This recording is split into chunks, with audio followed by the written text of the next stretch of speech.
இரவு நேரத்தில் சந்தேகத்திற்கு இடமளிக்கும் வகையில் சுற்றித் திரியும் இளைஞர்கள் வீட்டு முன்பு நிறுத்தப்பட்டிருக்கும் அதிநவீன இருசக்கர வாகனங்களை நோட்டமிட்டு திருடும் முயற்சியில் ஈடுபட்ட சம்பவம் தொடர்பான சிசிடிவி காட்சிகள் சமூக வலைதளங்களில் வைரலாகி பரபரப்பை ஏற்படுத்தியுள்ளது. எங்கே என்ன நடந்தது விரிவாக பார்க்கலாம்.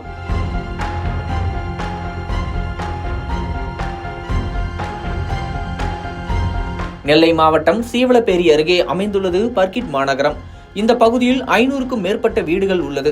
இப்பகுதியில் இரவு நேரத்தில் இருசக்கர வாகனத்தில் வரும் இளைஞர்கள் பல்வேறு பகுதிகளில் சந்தேகத்திற்கிடமான வகையில் சுற்றித் திரிவதுடன் கையில் சில பொருட்களை கொண்டு வந்து ஆங்காங்கே வைத்து செல்லும் சிசிடிவி காட்சிகள் சமூக வலைதளங்களில் வைரலாகி வருகிறது.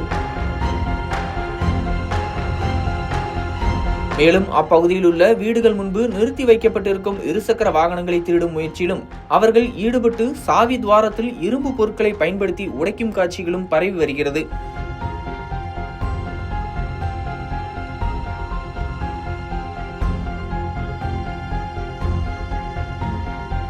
எனவே காவல்துறை அதிகாரிகள் அப்பகுதியில் ரோந்து பணியை தீவிரப்படுத்தி சந்தேகத்திற்கு இடமான வகையில் சுற்றித் திரியும் நபர்கள் குறித்து விவரங்களை சேகரித்து நடவடிக்கை எடுக்க வேண்டுமென அப்பகுதி மக்கள் கோரிக்கை வைத்து வருகின்றனர். இந்த வீடியோ காட்சிகள் தற்போது சமூக வலைதளங்களில் வைரலாக பரவி வருகிறது.